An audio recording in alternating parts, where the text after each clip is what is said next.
ना हाथ में माला है, ना मन में मंत्र चल रहा है, ना नाम चल रहा है, असंतुष्टता होती। किसके साथ तुम धोखा कर रहे हो? अपने साथ कर रहे हो। आज कोई टोकने वाला है, कल कोई टोकने वाला नहीं मिलेगा, कोई रोकने वाला नहीं मिलेगा, रौन देगी माया। विश्वास कीजिए, लाखों सर झुकाएंगे, लेकिन चूक जाओगे तो कोई तुम्हारा मुंह नहीं देखना चाहेगा। ध्यान रखना, ये संसार है। सही मार्ग पे चलोगे, भगवत भजन करोगे, बिस्तरे सब जग विमल कीरति, साधु संगति ना टरे। नहीं तो ठेका नहीं लिया संसार ने तुम्हें सर झुकाने का।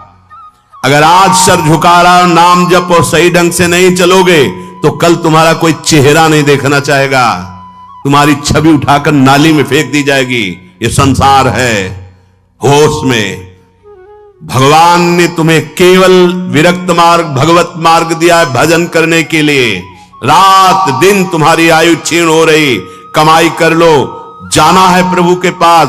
यहां की प्लानिंगें केवल धर्म पूर्ति के लिए सोचो, भगवत प्रसन्नता के लिए सोचो। मान जाओ मेरी बात, नहीं बहुत बहुत इतिहास साक्षी हैं, बस प्लानिंगें ही चलती रहती। मन की मन में ही रह गई, कुछ कर नहीं पाए, और जो मन में रह गई वो आगे जन्म के विस्तार कर दिया। बड़े महापुरुष कह रहे हैं, टरी जाती है आयु रात दिन, रात दिन चला जा रहा है। काल करे सो आज कर, आज करे सो अब, पल में परलय होएगी, बहुरी करोगे कब। भजन के लिए अरे फिर कर लेंगे, और भोगों के लिए, विषय के लिए, प्रपंच के लिए अभी। उल्टा करो, जब भोगों के लिए मन लालायित हो तो आगे के लिए टाल दो, भजन के लिए अभी अभी अभी, इसी समय से। राधा राधा राधा। गही रही मीत रवि सुता को तट, अपनावेगी कुंवरी कृपा करी। श्री हरिवंश प्रसाद स्वामिनी, दय है उर आनंद विपुल भरी। अरे मित्र, तुम परम पावन यमुना के पुलिन पर आ गए हो तो बैठ करके खूब नाम जप करो, नाम कीर्तन करो, प्रभु की लीला गायन करो, तो कुंवरी किशोरी जी ये देख करके तुम्हें अपना लेंगी। जहां स्वामिनी जी ने अपनाया, तुम्हारे हृदय में आनंद स्रोत खुल जाएगा। हरिवंश प्रसाद से स्वामिनी जी तुम्हें अपने चरणारविंद का परम सुख प्रदान करेंगी। स्वामिनी जी के चरणों से प्रेम रस धारा बहती रहती है। आचार्य प्रसाद से, गुरुदेव प्रसाद से स्वामिनी जी कृपा करेंगी, संबंध का निर्वाह करती हैं वो, आपके हृदय में प्रेम जागृत कर देंगी। निर्दूषित करिवास रसिक जन, सदा संगरमी दृढ़ व्रत यह धरी। निर्दूषित, अगर हमारे अंदर रहनी दूषित रही तो धाम में रहते हुए अंतिम समय यहां शरीर छूटे कल्याण हो जाएगा, पर प्रिया प्रीतम के समीप पहुंचना, उनकी नित्य सेवा में पहुंचना, यह दुर्लभ हो जाएगा। कह रहे कि कृपा से तुम्हें लाडली जी ने वृंदावन धाम का अगर वास दिया है तो रसिकों का संग भी दिया, तो निर्दूषित वास करो। निर्दूषित, हमसे कोई अपराध न बन जाए, हमसे कोई दोष न बन जाए। वैसे ये व्यवहार शून्य देश है, ये प्रेम मार्ग के पथिकों का है। यहां केवल प्रिया प्रीतम की प्राप्ति का लक्ष्य लेके आया जाता है, यहां केवल प्रिया प्रीतम की प्राप्ति का ही साधन किया जाता है। यहां केवल प्रिया प्रीतम अपने मानने वालों का ये देश है, अन्य कोई वृत्ति ही नहीं। निर्दूषित करिवास और रसिक जन संग सदा, दो बातें। अगर वृंदावन का वास मिला है तो निर्दूषित वास करो, कोई आपसे अपराध न बने, कोई दोष न बने, और सदैव रसिक जनों के संग में रहो, उनकी आज्ञा में रहो। तो ये दृढ़ व्रत क्या करेगा? प्रिया प्रीतम का संग प्रदान कर देगा। यह है साधन। वृंदावन का आश्रय वास स्वीकार किया, रसिक जनों का संग, तो अभंग प्रेम रंग प्रदान करने वाले प्रिया प्रीतम का संग प्राप्त हो जाएगा। वृंदावन हित रूप चिंतवत कुंजनी विचरी प्रेम सो उर्भरी। जहां आपके हृदय में एक बार प्रिया प्रीतम प्रकाशित हुए, ये कुंज निकुंजे इसी दृष्टि से आपको दिखाई देने लगेंगी, नवीन नवीन लीला रस में डूबे रहेंगे। पर निर्दूषित कर वास रसिक जन, रसिक जनों का संग तो फिर दुष्संग का त्याग, दुष्संग ना होने पावे। कल देवर्षि नारद जी के भक्ति सूत्र में दुष्संग सर्वथैव त्याज्यः, सर्वथैव त्याज्यः, दुष्संग की पहचान तो कह रहे हैं जो शिष्णोदर परायण है, रसेंद्री के अच्छे अच्छे पदार्थ खाने के लिए जबान ललचाती है, जनेन्द्री भोग के लिए हर समय बावरे बने रहते हैं। शिष्णोदर परायण यद्यशद भी पथि पुनः शिष्णोदर कृतोद्यमैः आस्थितो रमते जंतुस तमो विशति पूर्ववत् सत्यम शौचम दया मौनम बुद्धि श्रीर्यसः क्षमा समो दमो भगश्चेति यत्संगाद्याति संक्षयम तेषु शान्तेषु मूढ़ेषु खंडितात्म स्वसाधुषु संगम न कुर्याच्छोच्चेषु योषित क्रीडा मृगेषु च। जो मनुष्य संभोग प्रिय है और रसेंद्री के भोग पदार्थों से प्रियता रखता है, ऐसे नीच पुरुष का संग नहीं करना चाहिए। जो भगवान की भक्ति से रहित है, केवल शिष्ण और उदर परायण है, उनका संग नरकगामी बना देगा। भगवान मना कर रहे हैं। आस्थितो रमते जंतुस्तमो विशति पूर्ववतम। पूर्व में हम अनंत जन्मों में इन्हीं भोगों में फंसे रहे, आज हमें परमार्थ का मार्ग मिला है। यदि हमने कहीं ऐसे पुरुषों का संग कर लिया तो हमारा परमार्थ बिगड़ जाएगा। सत्यम शौचम दया मौनम बुद्धि स्त्रीहीर यशः क्षमा समो दमो भगश्चेति यत् संगाद्याति संक्षयम। ऐसे दुष्ट संग से हमारे जीवन में सत्य का अभाव हो जाएगा। सत्य बोलना, सत्य मार्ग में चलना, सत्य चिंतन करना छूट जाएगा। पवित्रता नष्ट हो जाएगी, दया की जगह क्रूरता आ जाएगी, मननशीलता जो भगवत चरणारविंद की होनी चाहिए वो विषयों की होने लगेगी। हमारी बुद्धि, लज्जा, स्त्री, ईश्वर, ये सब भागवतिक सद्गुण नष्ट हो जाते हैं।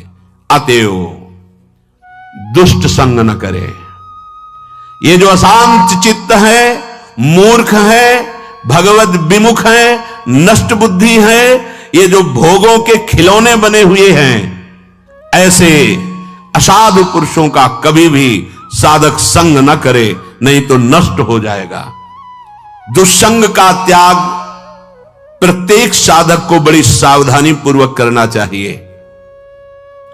भगवत प्रेम या मोक्ष पदवी जो भी चाहिए वो तभी मिलेगा जब कुसंग का त्याग हो जाए।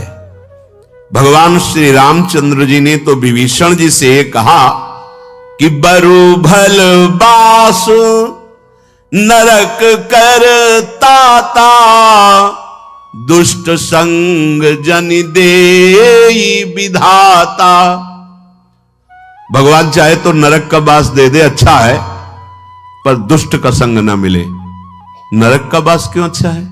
क्योंकि नरक भोगने से पाप नष्ट हो जाएंगे, हृदय पवित्र होगा, पर दुष्ट संग से हृदय में पाप बढ़ जाएंगे और अपवित्रता बढ़ जाएगी। दुष्ट संग बड़ा दुर्भाग्य उदय होता है तब मिलता है। जैसे बड़ा सौभाग्य उदय होता है, भगवत कृपा होती तब साधु संग मिलता है, ऐसे बड़ा दुर्भाग्य उदय होता है तब दुष्ट संग मिलता है। इंद्रियों का कोई भी विषय, अभी तक तो बाहरी दुष्संग की बात, अब कह रहे हैं अंदर दुष्संग की बात। व्यक्ति जनित दुस्संग और वृत्ति जनित दुस्संग। अब अंदर की बात, इंद्रियों का कोई भी विषय जो हमारे मन को प्रियालाल से अलग करके, सतमार्ग से अलग करके भोग लालसा पैदा कर दे, पाप लालसा पैदा कर दे, गंदे विचार बढ़ा दे, हमारे भगवत प्राप्ति से हमारे चित्त को चलायमान कर दे, वो दुस्संग है, वृत्ति का। बड़ा सावधानी की जरूरत है। ये भगवत प्राप्ति का मार्ग चलना थोड़ा कठिन है, भगवत प्राप्ति नहीं कठिन है, क्योंकि हमारी वृत्तियां उसी में फंसी रही है। तो ऐसे सत्संग 10 वर्ष सुनो और हमें लगता है कि अगर सही दुस्संग हो जाए तो 10 दिन में पूरा 10 वर्ष का चैप्टर बदल देगा। तो 10 वर्ष का सत्संग काम उतना नहीं किया, क्योंकि 10,000 जन्मों से हम दुस्संग में ही रहे हैं। तो जहां दुस्संग मिला तो मन राजी हो जाता है, यार बहुत जल चुके, 10 वर्ष हो गए। भगवत प्राप्ति के मार्ग से हमारे चित्त को चलायमान कर देने वाला दुस्संग हमारे पास भेजा जाएगा। बात समझना, माया ऐसे पार्षदों को भेजेगी। बहुत सावधान। अपने जीवन को केवल इसीलिए प्रारंभ हुआ था, प्रियालाल के लिए ही हमारा जीवन। हमें हर्षित नहीं होना किसी भी पद, व्यक्ति, वस्तु, स्थान में। अगर हर्षित हो गए तो मन फिर प्रियालाल में लगना बड़ा कठिन हो जाएगा। ये बालू का बांध है, एक बार फूटा तो दोबारा बनाना बड़ा मुश्किल है। सावधान। हमें ना कोई ऐसी चेतन वस्तु या जड़ वस्तु का दृश्य देखना है जो हमारे अंदर भोग वासना पैदा कर दे। जड़ के देखने से भी होता है क्या? हाँ, चित्र जड़ ही तो है। जो आप चलचित्र देख रहे हो जड़ ही तो है ना, उसमें कुछ हो थोड़ी रहा है, वर्तमान में थोड़ी हो रहा है, वो तो चित्र है। लेकिन वो चित्र तुम्हारे चित्त को बलात् आकर्षित करके भोगों में फंसा देगा। बहुत सावधान। ना कोई चैतन्य वस्तु। संगम त्यजेत मिथुन व्रति नाम मोक्षो। मैथुन धर्म से युक्त किसी भी प्राणी पर दृष्टि जाए, तत्काल मानसिक प्रणाम करके हटा लीजिए। दोबारा दृष्टि गई तो पतित हो जाओगे, संकल्प विकल्प होने लगेगा। इसीलिए साधक अपनी दृष्टि पर शासन रखता है। ये उचक्का की तरह ऐसे ऐसे चलना साधकों का स्वभाव नहीं होता। बावरों की तरह ऐसे ऐसे देखना, गर्दन इधर, ग्रीवा झुकी हुई है, आगे का मार्ग देख रहे हैं, नाम निरंतर चल रहा है। किसी से बात कर रहे हैं अगर तो भगवत वार्ता कर रहे हैं, चेहरा देखना जरूरी नहीं, चाहे स्त्री हो चाहे पुरुष हो। जब आपको पता है कि हमारे पूज्य जन है तो हम उनका दर्शन करते, नहीं तो चरणों तक सीमित है। ऐसे बात की चल लिया, कोई भी रूप हमारे नेत्रों ने नहीं पकड़ा तो प्रियालाल के रूप में तन्मयता बढ़ेगी। बड़ी सावधानी से। एक नैमिषारण्य के संत भगवान थे, वो कभी नहीं देखते थे किसी की तरफ, बस ऐसे जैसे पूज्य श्री हरि बाबा, ऐसी ही दृष्टि है। अगर बात करते तो उड़िया बाबा की तरफ देखकर बात करते थे, अन्यथा ऐसे रहते थे। कुछ तो महापुरुषों का हम अनुकरण करें। ऐसे जिधर मन आया जो मन आया देख रहे हैं। जैसे आप समझते हो कि सामने से नहीं देखेंगे, पीछे से देख ले। बात तो अपनी चित्तवृत्ति की है। अगर हमारी चित्तवृत्ति दूषित हो रही तो सामने और पीछे से क्या है, झरोखे से क्या है? हमें अपनी चित्तवृत्ति दूषित होने से बचाना है। हम ना कोई ऐसी चर्चा सुने, ना कोई ऐसी चर्चा करें, ना ऐसे स्थान में जाए, ना ऐसी पुस्तक पढ़े, ना ऐसा दृश्य देखे, ना ऐसा चित्र देखे, ना ऐसी वस्तु खाए, ना ऐसी कोई सूंघने की वस्तु ले जिससे हमारे अंदर प्रमाद स्थिति आ जाए और इंद्रियां विषयों की तरफ प्रबल हो जाएं। ये सब दुस्संग माना जाएगा। आप कहां बैठे हैं, कहां रह रहे हैं, किस जगह खड़े हैं, आपको स्थान देख करके ही बर्ताव में उतरना है। जैसे मदिरालय है, आप वहां खड़े होंगे तो तमोगुण अपने आप बढ़ने लगेगा, आसुरी प्रवृत्ति बढ़ने लगेगी। ऐसे ऐसे यही समय है, वृद्धावस्था और मृत्यु से, दुर्गति से अपने को बचा लो। बढ़िया समय है। जरा मरण मोक्षाय, हमारे ऊपर वृद्धावस्था का प्रभाव ना पड़े। बोले हमने तो बड़े बड़े भजनानंदियों के शरीर को वृद्ध होते देखा है। तो शरीर को बोल रहे हैं क्या? वो अपने पे बोल रहे हैं। इस शरीर की वृद्धावस्था का प्रभाव हमारे ऊपर न पड़े, इस शरीर की मृत्यु अवस्था का प्रभाव हमारे ऊपर न पड़े। हम सीधे देहाभिमानी तो हमारे से तात्पर्य शरीर में हो जाता है। हम स्वरूप की बात कर रहे हैं, शास्त्र स्वरूप की तरफ इंगित कर रहे हैं। जो मनुष्य मेरा आश्रय लेकर के मेरी प्राप्ति के लिए बताए गए सिद्धांतों के अनुसार प्रयत्न करता है, उसके उस प्रयत्न को देख करके हम उसको ब्रह्म स्थिति प्रदान कर देते हैं। प्रयत्न से नहीं मिला, पर प्रयास देख करके। जैसे यशोदा मैया लाला जी को बांधना चाहती है, भागी बांधने के लिए। अब लाला दौड़ रहे हैं, मैया पकड़ने की चेष्टा करती, प्रभु पीछे मुड़ मुड़ के देख रहे हैं, मैया के माथे पे पसीना आ गया, श्रमित हो रही, पर वो प्रयत्न नहीं छोड़ रही। तो प्रभु स्वयं अपने को बंधा दिया। बस ऐसा ही करते हैं। जब उपासक हार नहीं मानता, हर कष्ट सहता है, किसी प्रलोभन में रुकता भी नहीं है, प्रयत्नशील रहता है भगवत प्राप्ति के लिए, तो प्रभु उसके प्रयत्न को देखकर द्रवित हो जाते हैं और अपने आप को प्रकाशित कर देते हैं। अगर हम प्रमाद स्थिति में रहेंगे तो असाधन होता रहेगा, तो असाधन अर्थात पाप, पाप होता रहेगा तो भजन में प्रवृत्ति ही नहीं होगी। पाप रहित जीवन ही दृढ़ भजन के योग्य होता है। बहुत सावधान रहना चाहिए, कोई भी असत क्रिया नहीं हो। बहुत बड़ा इनका दंड मिलता है, ये जीव जानते नहीं, अज्ञान की धरा में मनमानी आचरण करते रहते हैं। भयंकर गतियां, इन सबसे हमें मुक्त होने का अवसर मिला है। जो मेरा आश्रय लेकर के मेरे द्वारा बताए हुए सिद्धांतों का, प्रभु ही संत रूप में, गुरुदेव के रूप में, शास्त्र के रूप में, ब्रह्म ऋषियों के रूप में हमें मार्ग बताते हैं, हम प्रयास करें, पूर्णता उनकी तरफ से हो। हम शरणागति का प्रयास कर रहे हैं, पूर्णता उनके हाथ में है। हम उनकी प्राप्ति का प्रयास कर रहे हैं, ये उनके हाथ की बात है। कब कैसे हमें मिलेंगे, कौन सी स्थिति देंगे, ये उनके ऊपर की बात। हमें उसका चिंतन नहीं करना, हमें ये चिंतन करना है कि आराध्य देव के सिवा और कुछ चिंतन ना होने पावे। उस ब्रह्म को, संपूर्ण अध्यात्म को और संपूर्ण कर्म को वो जान जाते हैं।